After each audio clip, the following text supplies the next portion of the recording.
We're very happy to have with us today Randy Johnston, one of my favorite jazz guitarists for such a long time. Randy has been playing with his own groups for a number of years, and now he's based in Myrtle Beach, South Carolina. I first heard Randy when he played with Lou Donaldson at the Village Vanguard, but he's also worked with people, Lonnie Smith, as well. And I know he's done some work with Houston Person. He plays with his own trio, but he also plays organ trio as well. So, Randy, thank you so much for spending some time with me today. Oh, you're so welcome, Abe. Nice to see you today, and hello to the audience out in blog land. Yeah. Hello to the audience that will be watching this momentarily. Good.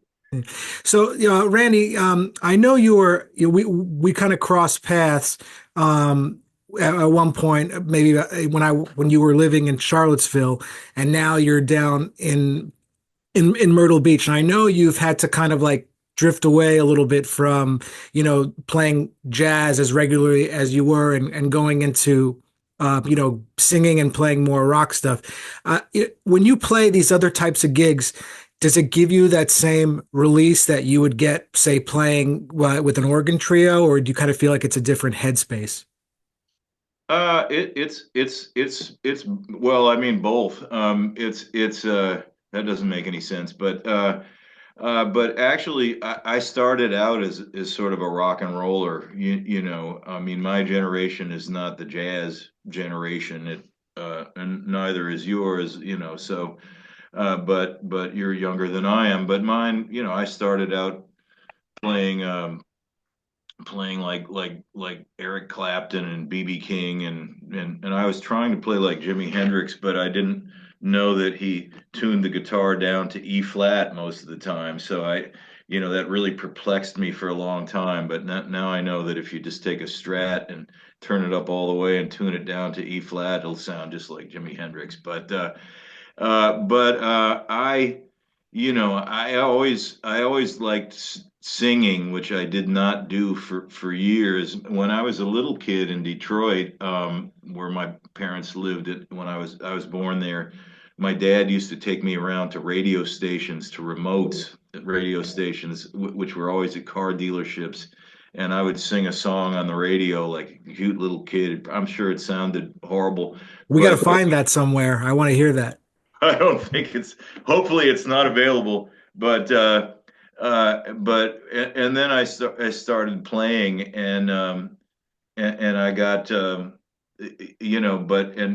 Detroit, it was such a macho kind of place. It still is, and in a good and bad ways, but it's okay if you're just like blasting away on some power chords on the rock and roll guitar, but singing, that's kind of like so I just stopped singing for a long time, and then I was, at the University of Miami, and then we moved back to Richmond, Virginia, which is where my father's from, and I was playing gigs all the time then, and I went to the University of Miami, and then I went to New York, and I was there for many, many years. That's where I met you and had lots of different great gigs with all these great jazz musicians, and made all these jazz albums and everything. And then about 15 years ago, I started singing again, and I did it some in New York. I had I sort of had like an alter ego. I would play like over at I'd play at the Vanguard and the Blue Note, playing jazz, and then I'd play over in the East Village, at banjo gyms and places like that, doing my blues rock thing. So I mean, moving to Charlottesville, which was near where I grew up, I kind of got into doing that and trying to combine the two together. And I had this great group with this organ player named Jonah Kane West for a couple of years, who's from down there, and then moving down here to South Carolina. Now I can actually do both because I play jazz sometimes, and then I have my other thing. But it's really fun, to do that, and it's sort of my roots, and that's all related to the blues, and country music is related to the blues too, which is one thing that Houston Person and Etta Jones told me, and Lou Donaldson told me, that, and they're all Southerners. They're from North and South Carolina, all three of them, and they told me that, that Southern music is all related. Country music and blues and jazz is all related. So I mean, of course there are differences in it, but I'm really enjoying myself now You doing know, all. that's what life's all about. Just, life's hard, and I always say life's hard enough, and being an artist is hard enough. So just enjoy it. That's, I'm, finally kind of starting to learn how to do that. And you mentioned, Lou, and you mentioned Houston. And I know you've worked with, Joey DeFrancesco and Lonnie Smith, two of the most spectacular organists of our time. and Yeah. and I'm sure like not every experience was different in its own way, but one thing I wanted to ask you was if if you could go back, was there like, and it's one performance and it's like Groundhog Day, you have to relive that night over and over and over again, like is there any like one show or something that kind of sticks out to you that you can think of, or even Would just that be with your own band, even anything like that? would that be the best or the worst? The best, of course. Okay. I don't know. No, I mean, nothing really. They're all, many of them stick out, and many performances at the Village Vanguard were really great because, and also I mean, I played with Joey D and I played with Lonnie, and I also played with McDuff and Right, McGriff, right.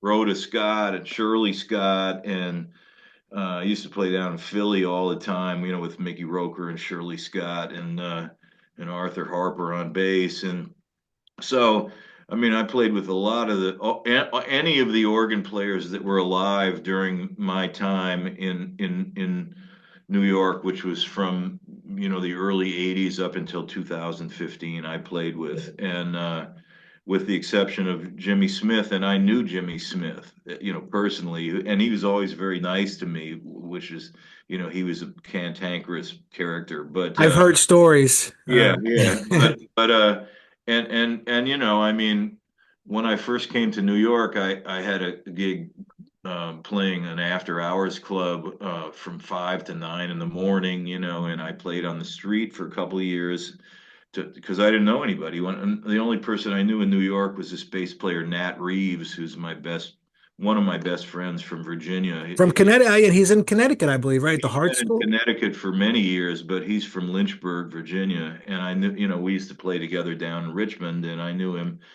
but I didn't know anybody else. And then, I played a little with McDuff, and I played. One of my first really favorite gigs was with Warren Marsh, the saxophone player Warren Marsh, and I played a little bit with Lee Konitz too.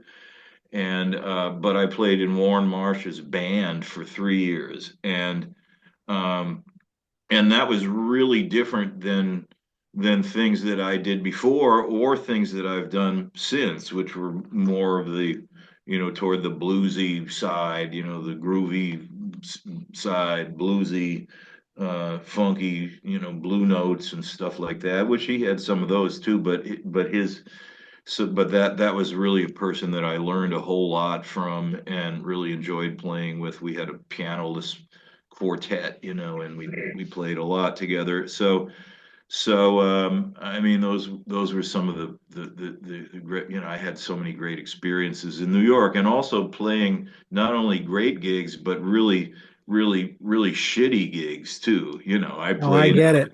I played restaurants, and I played like, weddings, bar mitzvahs on Long Island, and and I mean, I learned something from every one of those gigs. I mean, like I would go on at first I would go on these real cheap like club date gigs, like at weddings and stuff, and they'd go like, uh, all right, now we're gonna play the Mexican hat dance, and well, I don't know the Mexican hat dance, and they just start playing it, and you better know it by the second chorus, or you're fired. and that's the same thing that when I got in Lou's band. That was the same exact. I mean, he didn't play the Mexican hat dance, but he would. I didn't know anything. Like not only would he not tell me what the name of the song was or what key it was in, but he wouldn't even count it. He wouldn't even go one, two, three, four. He'd just like take his horn and start playing, and hopefully I knew it, and but if I didn't know it, I'd better know it by the second or third chorus, or the next time they would just have like somebody else on the When he would do that, just start playing and you didn't know it. Now, was that did that because I've had situations with that happening, and I'm like, I get scared, you know. Did you look at it as like, oh, this is going to be fun, or is it like, oh shit, like I have to like really pay attention right now? Because there's two ways it can go. Yeah, no, oh shit, I really have to pay attention because, but I mean that teaches you to really listen, really listen to it, and a lot of times it's not it's not as hard as you think it would be. I mean, if it's a regular kind of standard or something, it's going to be probably 8-bar phrases, and it's going to end up on the tonic, at the end, the one chord. And then you kind of know that the chord before that is probably going to be some kind of 5 or 2/5, and then you sort of work your way backwards and fill in the chords as you go through a couple of choruses. So So a lot of like AABA type stuff, and like it was that the songs were in that realm, so to speak. yeah, they were in that realm. They weren't they were not they were not Like original. along came Betty or something like that. Like And or was it? sometimes it would be something like that, but it would Whoa. never be like, usually not, usually much simpler than that, but never like, the modern jazz cats they play, and they're, and it's almost like a through composed thing with, a chart that looks like, a diagram for a lunar landing or something like that. It wasn't that, it was so. I do you think that, because a lot of the jazz today, it's all about, like the things you're talking about, but then it goes into like time signatures we can't count and stuff like that. Yeah, yeah, Like I don't know, I've always looked at it like, oh, this is like, is it they're are they just, it's almost like they're trying to be too clever versus like it's okay to play standards and it's okay to play swing. And do you feel that, that it's almost becoming like, is it still there where it was, like that people still want to play that way, or is it just where it's everyone's just kind of doing their own thing? I don't really know because you would know better than because I've been out of New York for almost 10 years now, so I don't really know. Yeah, I wanted to go to NYU. One of the reasons was to study with you, and Mhm. I think you like you had just weren't teaching there anymore, so I didn't get a Yeah, chance to. But yeah, I stopped in 2015. Yeah, yeah. did you like teaching at NYU? Sure. I mean, I liked it a lot. I mean, I taught when I was in the New York area, I taught at three places over the years. One was the Hart School of Music up in Hartford, Connecticut, under Jackie McLean was my boss, Oh and my goodness. Matt Reeves was there. He was the one that got me the gig. And then I also taught at SUNY Purchase, which is up in Westchester County, which is a state school, but that probably was the strongest program as far as the faculty and everything and the consistency of it. And then I taught at NYU, which was great because and at first I taught only jazz guitar students, and they were um, really talented people like yourself who would, they would come over and they would already know all the basic stuff, the Borean mode and the Symmetrical, diminished, and yeah, all the that. symmetrical demolished scale and all that kind of stuff. So I mean that was great. But then the last few years, the other two gigs I kind of quit doing, and I was teaching all just general guitar lessons, and so I mean, some of the people that would come in, we would start with, well, do you hold the guitar like this way or do you hold it that way? I mean, it was, and I found that in a way much more challenging and in a different way, just and as fun to do. So yeah, I liked it. I mean, and then and then and then of course the last couple of years I taught at NYU, I taught right in the Catholic Student Services building, which is right on Washington Square Park, right in the heart of the village where all the jazz clubs are, and all, I knew everybody at all those places. So after I was in there for like 5 or 6 hours teaching lessons, I would just go out to all the jazz clubs and just I'd say, oh, I think so and so's over at the 55. I'll just go over for 10 minutes. And then the next thing I knew, it was like 4 o'clock in the morning, and I'm on the subway, and it was very fun, but hard on the liver and the bank account. I So know I believe it. I'm in New Jersey now. I lived in New York for about 6 months, but I was like, yeah, this can't if it can keeps going this way, this is not going to turn out good. So I might as well make my exit while I can and just kind of be more in a suburban area.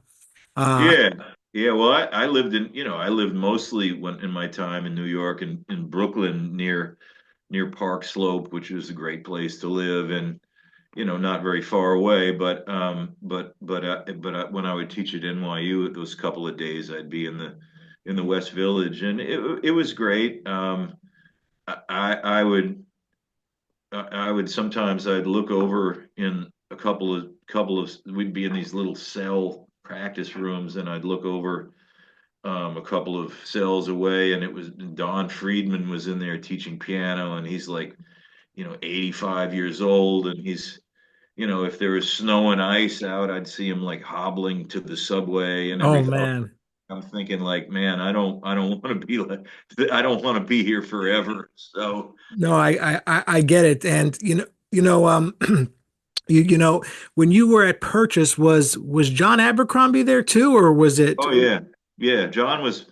John had been a good friend. First, John was like, of course, one of my idols when I was growing up, and I had all of, I'd go down to the record shop in Richmond and buy all his ECM records as soon as they came out, and then later on, when I was in New York, Jack Wilkins introduced me to him, and we became really good friends. John was really, really nice guy, really super nice guy, as well as completely fabulous and groundbreaking player. But yeah, he was right down the hall from me at SUNY Purchase, so I'd see him on breaks, and we'd talk and all. Yeah. Yeah, he's so like I watched an interview with him. It's so funny. He's like because he's talking about sight reading, and he's like, and then there's sight reading, which no guitar player knows how to do. Like, and I like he would he said, Only Joe Cohn. but yeah, John was a legend and one of my favorites, and that's so cool. You guys got to hang out. We're good friends. I never got to interact. I got to see him play. But he always struck me as like a serious cat. But he sounds like he was really nice. You're saying. It's really nice. And when I first met him, it was sort of back in the early days of the MIDI thing, MIDI guitars and MIDI studios, and he was really into all that stuff. And that stuff in those days, it was big boxes of stuff. It wasn't just like an app on a phone or something. So I would go over to his loft, which was in Chelsea somewhere, and we would play tunes together, and we'd go into this room where he had this like all of this massive amount of like MIDI stuff, and he had like digital piano where you'd play the guitar through it and it would sound exactly like a grand piano. Oh, like so the guitar sounded like a piano, like he had It, that it thing. sounded, he'd go, "Oh man, you got to hear this, my digital piano." And you play through it, and it sounded just like a real grand piano. And we go in there, and play tunes and fool around and stuff. And then, so I knew him before. And then when I started teaching at Purchase, he was there also, and he was right down the hall, so I would see him then. That's so cool. I also wanted to ask you about, you have these, like you're saying, when I got to play with certain people, it's like it is like, for instance, when Lou Donaldson would throw the tunes at you without saying anything. Um, do you have any, and playing at the Vanguard is no easy task either, I would assume. Do you have any like pre-performance like rituals or superstitions, or you just like to go out there, or do you need to practice a certain amount, anything like that going on? I don't really do that now. Although if I'm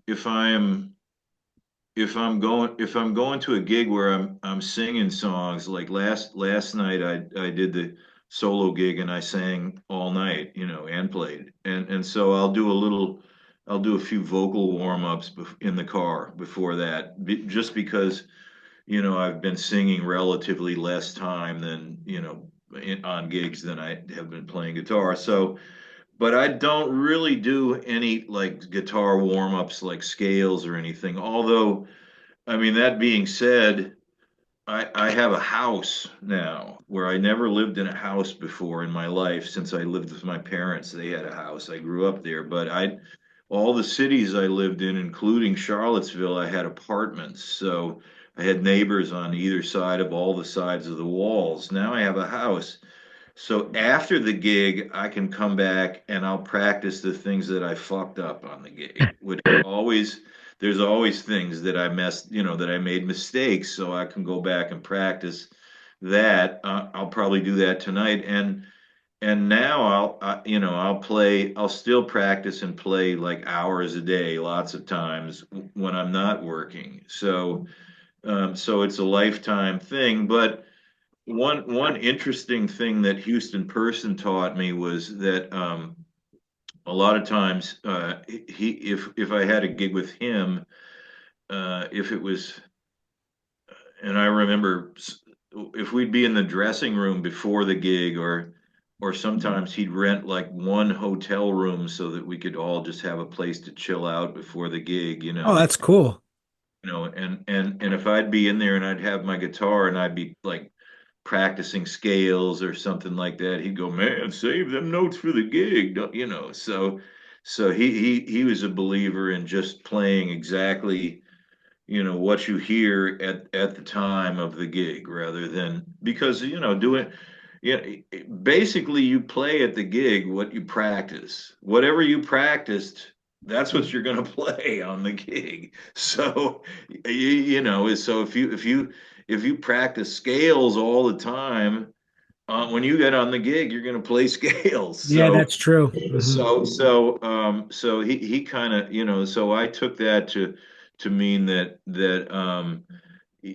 maybe the day of the gig, if it's especially if it's a gig where I'm trying to play some songs that I don't know as well as some other ones, maybe I'll just like go over the melodies on the guitar, or go over the lyrics if I'm singing the song, but I won't like really practice it for hours. And also, I mean, I have lots and lots of recording experience, doing, did 14 albums of my own on 5 different labels, and a bunch of other ones as a side musician. And what I would do at first, um, when I went into the studio, is I'd say to myself, "Oh well, oh my God, now this is a going to be a record, and it's going to last forever, for all be in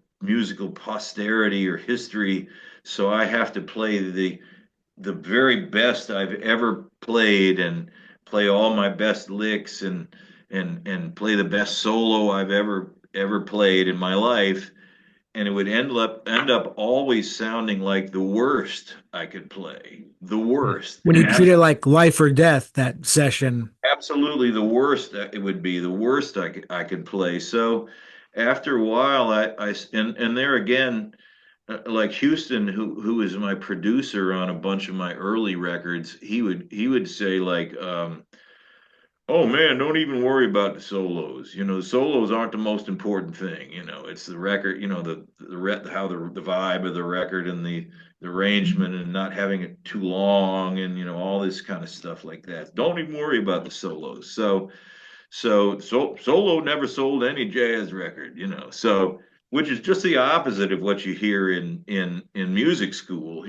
I mean, it's like you're transcribing this Coltrane solo, and you're getting into this minutia of the this substitute this line or whatever. It's totally different. So I got to just approaching it as like I'm just going to play whatever I feel like, and I'm just going to try to play something that's just representative of me and not the best or not the worst, and just let it go, and then it would sound just like I sounded. It would be, and which was okay. I listen back to them now, and I think, well, that's it's pretty good. Yeah, I So think I think a lot of artists, including myself, like that's the biggest struggle, like letting go of that need to be, you know, almost perfect, I guess. But it's a right, right, lifelong thing, I think. I don't know. I'm right. Well.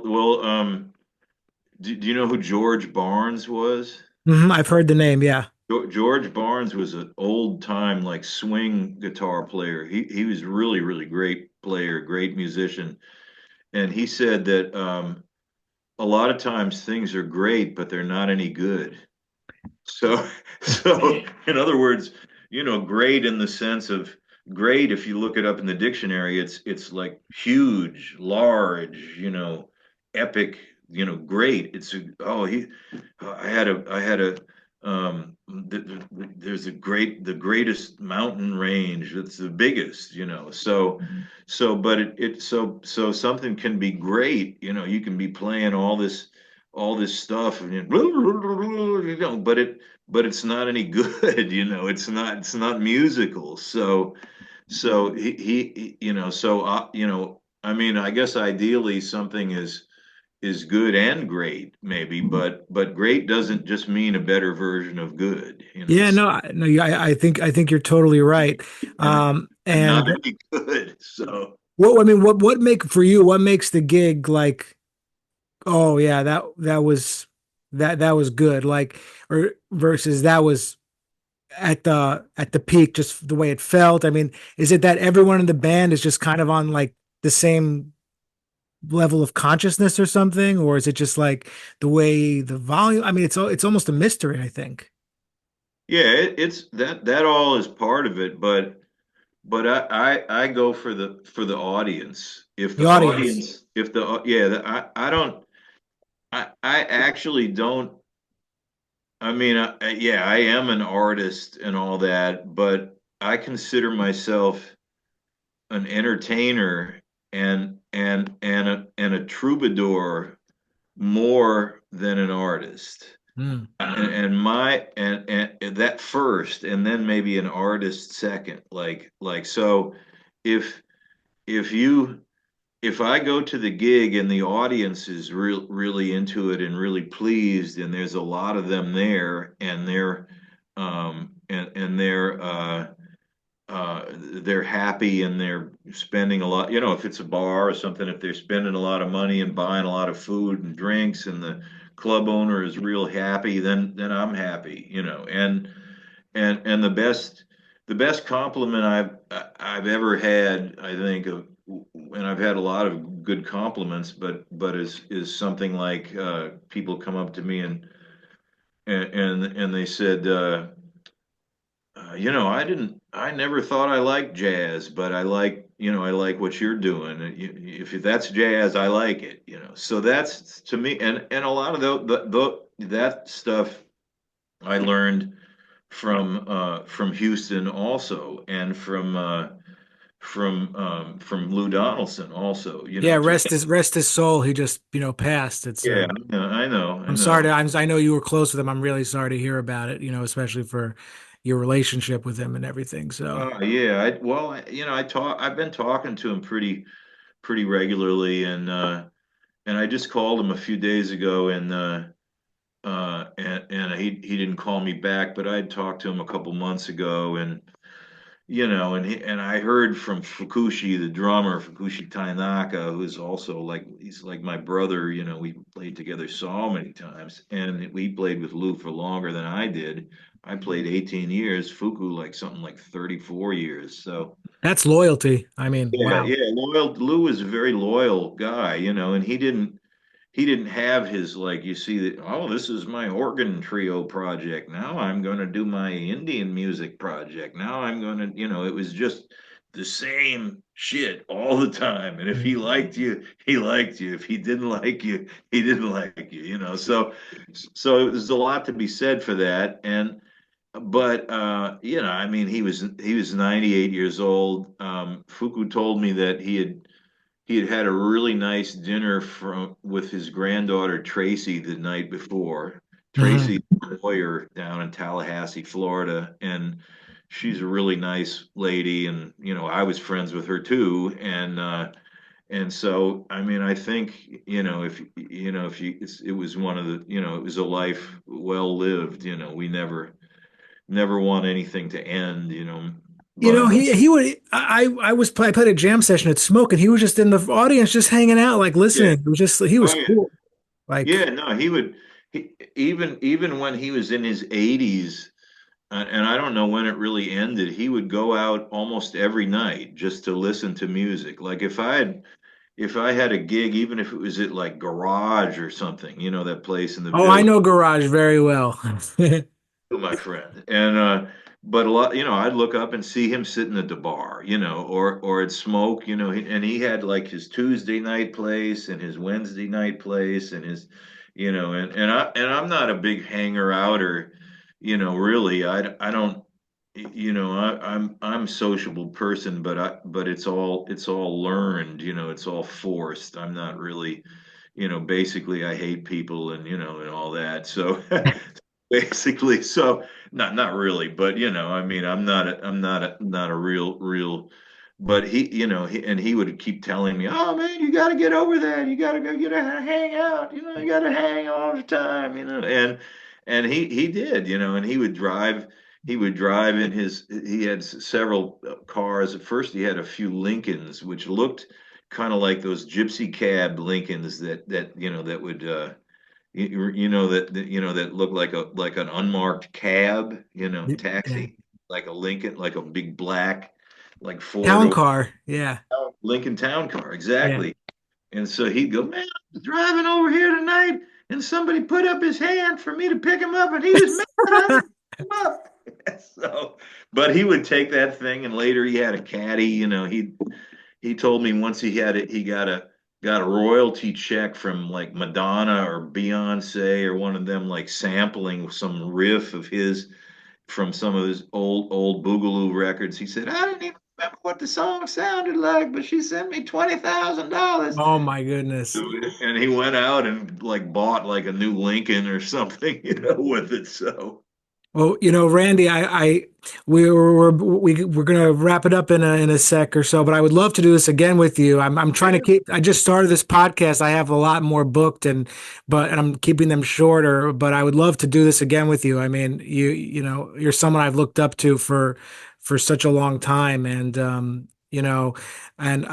I do hope I get a chance to come down to Myrtle Beach and take a lesson with you or something, or get to hang in person. So just yeah, let me know when you come with your fiance. I got a guest room, and there's a bathroom on that side of the house that only you would get to use, and you're welcome anytime. And I'll see you soon, and good luck with everything. Thank you, man.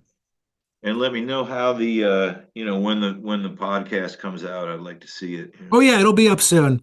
Okay.